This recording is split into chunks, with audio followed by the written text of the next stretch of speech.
Hey, what's going on, guys? My name is Dave here with Go Gamers, and today we got a PlayStation 5 game console on a repair bench that a customer actually tried to open up and repair themselves, but ended up breaking off the 3-pin connector that connects the fan to the motherboard. So let's go into the repair bench and see what we got to do to be able to get this repaired.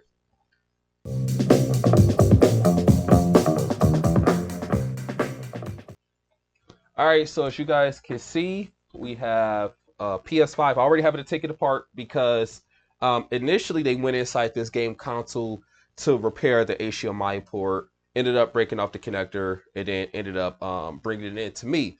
Now, I did already repair the HDMI port on this game console. Once I repaired the HDMI port, I was like, okay, now it's time to get to this connector. So let's actually go into the microscope. As you can see, we have two of the traces completely ripped off. So we have this right here, and the trace is supposed to actually go right here. So I'm actually curious if we can actually be able to still be able to get enough to be able to cut through here and then create a copper line for the fan. Now right here should be ground. So we should just be good with just a copper line for this middle ground. And then this is actually still good. So this right here, I'm just going to actually just cut this up a little bit. And then we should be able to have enough copper to be able to do it. So that should work. And then we got these two pads right here. These are both just what holds the actual connector down. Now, you guys can see the connector is actually still in the fan.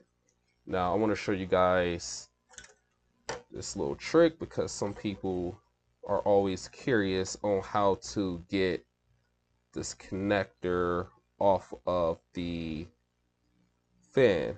So what you want to do is use like some tweezers or pliers, hold one end like so and the other end like so, and you're going to take it straight off. So, and it might be better if I showed you guys on the upper cam.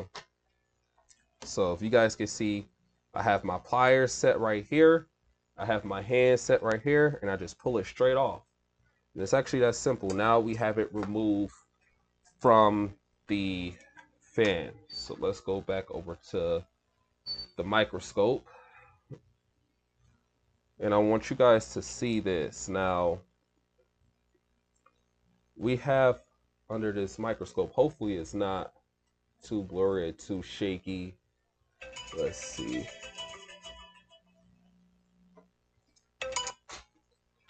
Game Repair Shop, this is Dave. Hey, I forgot to ask you, take Cash App or Chime or anything, or Apple Pay? I take Cash App.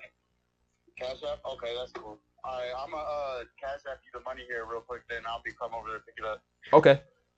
All right, cool. All right, see you. All right, bye. Bye. All right, so as you can see, we have the copper pads actually still sitting on the connector itself. So what I do to be able to get these copper pads off is I apply some flux, and I'm going to turn on some fume extractor. Now, the type of flux that I'm using right now is Amtech Flux. It's 559 Amtech Flux. I got my Hakko solder iron heated up to 899. And I'm just going to move it straight off like that. And it's pretty much that simple, just to be able to get these moved off. So now these ones, you can see the whole pad is on there. So I got to start a little bit under it.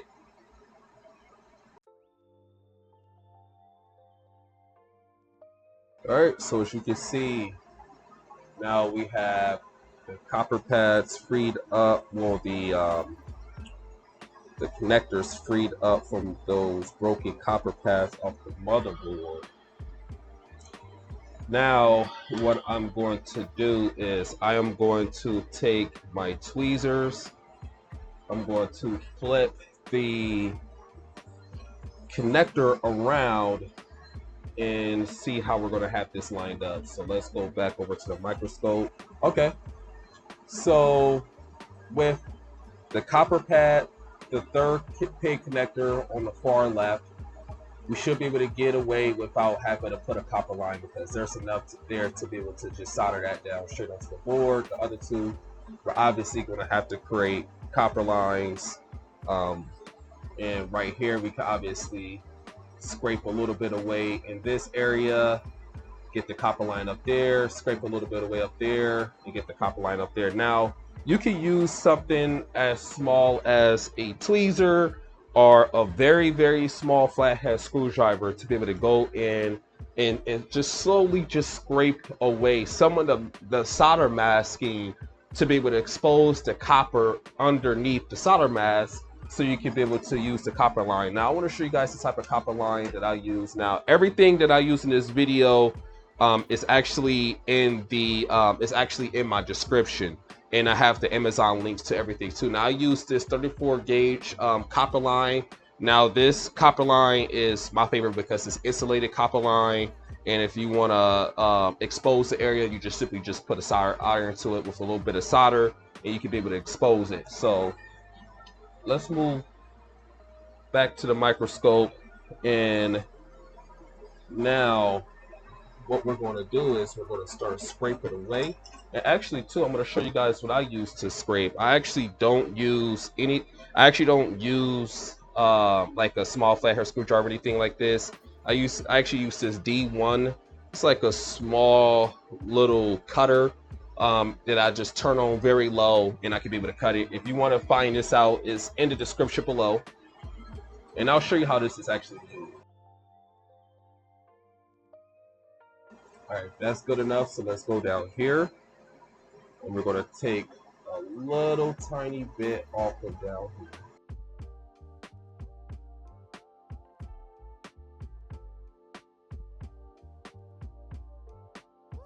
All right, so we have enough for those 3 copper pads to be expose to be able to get our insulated copper wire on there. But this is what I'm going to do right here for the pads that actually keep the connector itself held down. I'm just going to cut a little bit off over here. And we're going to do the same thing to this one over here.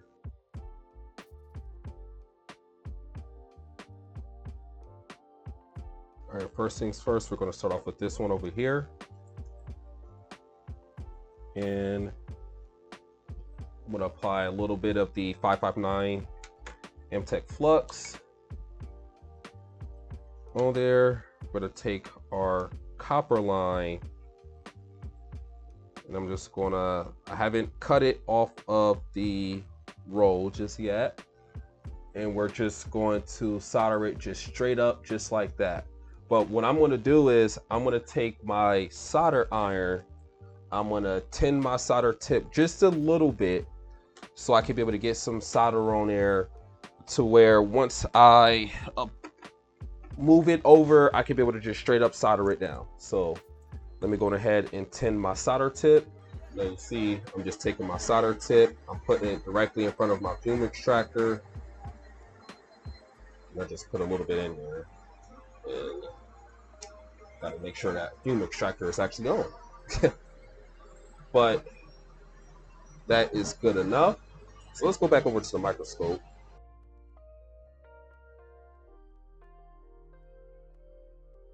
All right, so you can see we have that side over there soldered down. And I want to show you how what I do next. What I do next is I take these small little wire cutters. I'm just gonna clip off on the very edge over there with those wire cutters, and now that is free. So that's the simplest way to do it. Just to move it over like that. Always just have a little bit of extra space, and now as you can see, that line is secure. And we're going to do the same thing with the other padding over here. So let's go ahead, let's move over here. And let's get this side over here soldered down.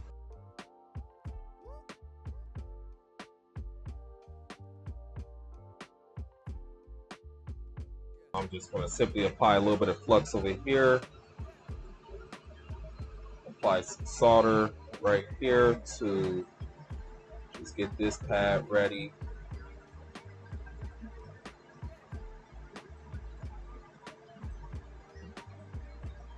And that should be good enough for that. So now I'm going to move over here and I'm going to start with the ground pin, and I am going to put the copper wire over and we're going to solder that down. So let's move over to that. Then once we come up here, I'm going to cut it off a little bit above the pad just so we can have a little bit of extra space. And once we move back in with the solder mask, we can be able to put the solder mask on in it to make sure we got this copper line fully secure, which I will show you guys here shortly once we're done putting this last line in.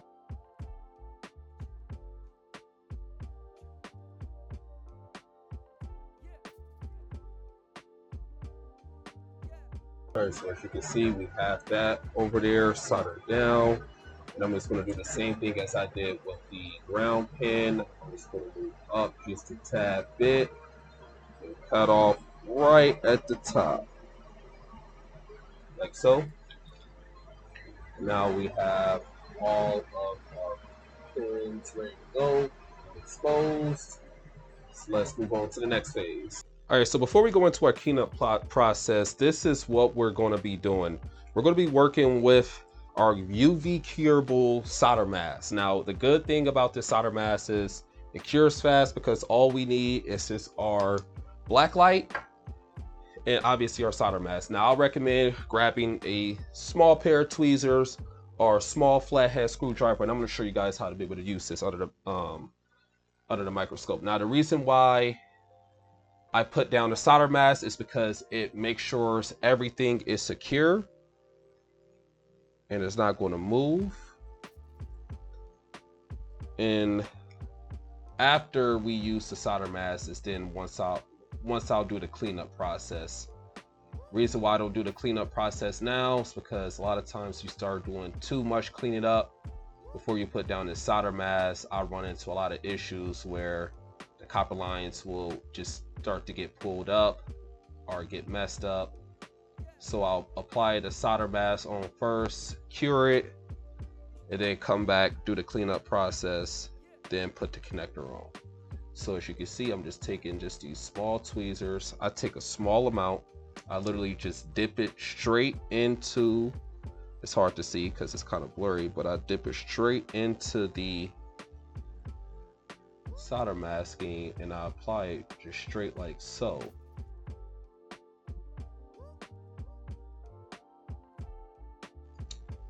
So now we're going to move on to this pin over here. And this is why I say you want to make sure this is extended past the padding a little bit so you can have this held down. And obviously you can do this job with no solder mask, because I know I'm going to have that question. People are going to be like, well, what if I don't want to buy solder masks or just save the money? Which I will always recommend if you're going to do a job, especially if you're a business and you're doing this for a customer, you know, do the job right and make sure everything is going to be secure. But if you're not wanting to purchase the solder mask, yes, you can do it. It's just you become at a really great risk if you don't buy the solder mask. And if you try to remove that fan again, typically what happens is you'll end up removing the copper pads. So you don't want to run into no issues with that.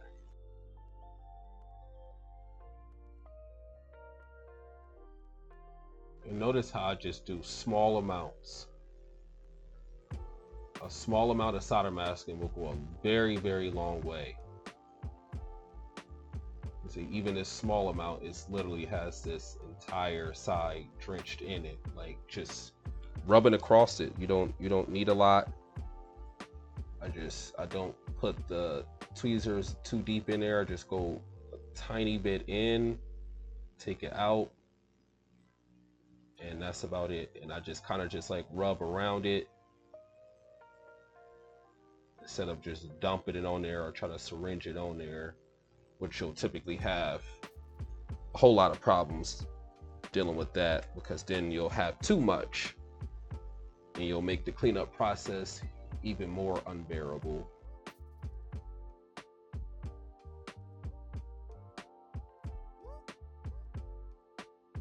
Now what I'm going to do is I'm going to take my UV light and place it right up top.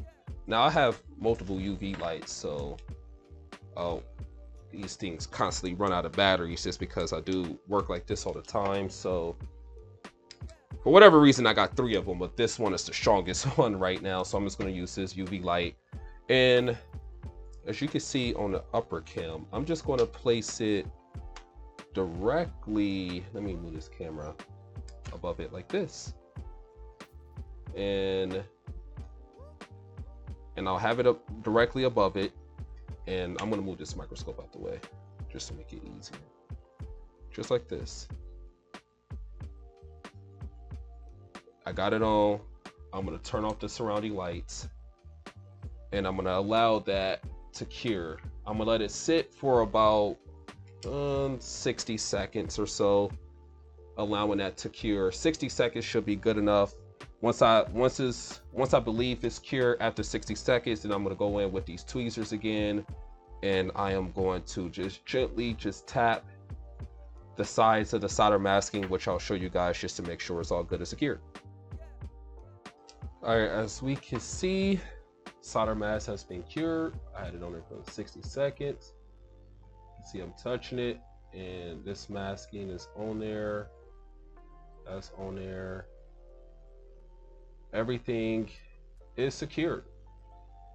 So now we're still gonna do our very, very small cleanup process. Now, you guys don't know what I use. I use this 99% IPA. I should have the link for this down below in the description. If not, I mean, you could grab this from anywhere: Amazon, Walgreens, CVS, Walmart.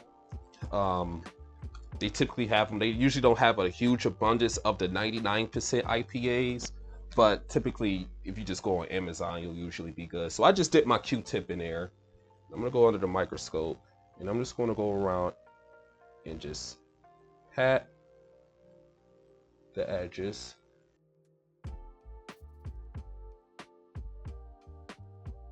All right, that should be good. So now we can be able to see everything clearly. That cleanup process is really just to be able to see, obviously, our pads. That's so a lot more clearly. Now I'm going to move on to the process of actually getting the connectors on there.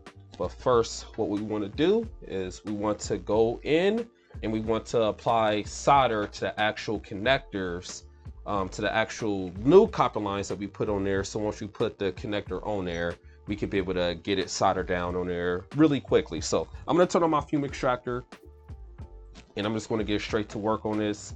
So let's go back under this microscope, and let's apply a little bit of flux. Now what I'm going to do, to my solder iron like so. We're just going to go in and apply solder to every single copper line.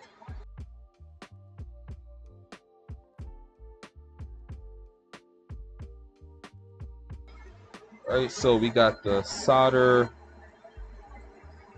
put on there. I'm going to apply just a little bit more Intech 559 flux on there. And now we got the flux on there, and we could take our connector and put this in place now. So I'm gonna start off with the most secure spot of this connector, and you can see now I'm using my angled tip so I can be able to move around in here a lot better. But I'm gonna start off with the most secure part, which is this one copper pad that is secured in there. So I'm gonna take my solder iron, As you can see, the solder flows directly onto those other pads seamlessly. And I'm just going to do the same thing with this one over here, which is just off screen and tap it. I'm just going to secure that down. And I'm going to do the same thing with this one over here, just to make sure everything is secured. Now I'm just doing a line test. You can see that one is secured on that line is secured, and that one is on there. And now what I'm going to do is I'm going to take my Q-tip and I'm going to dip it in my 99% IPA. I'm going to move around the connector and just apply it. Just tap it on there. You don't need a lot. So as you can see, our connector is on there. I'm wiggling it. It's secure. And the only thing that's left is all we need to do now is just fully test this out. So I'm going to turn off my fume extraction. I'm going to move this microscope out the way. And we're just going to connect this fan directly in here. Let's move over to my upper cam. As you can see, the fan is now working.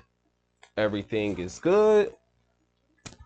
Obviously, I repaired the HDMI port, which I already tested off camera, but the fan is now good. It is spinning. It is now secure. And that's it for this video. So like I said, this is an easy and quick one. If you guys have any questions or if you want to be able to organize your repair, you can go to our website at gogamers.com. You can be able to call me directly as well, and I can be able to walk you through your repair. You can email me if you want to be able to email me, and I'll make sure I'll be able to get your repair situated. But that's it for this video. I hope you guys enjoyed it. But besides that, I'll catch you guys on the flip side. See ya.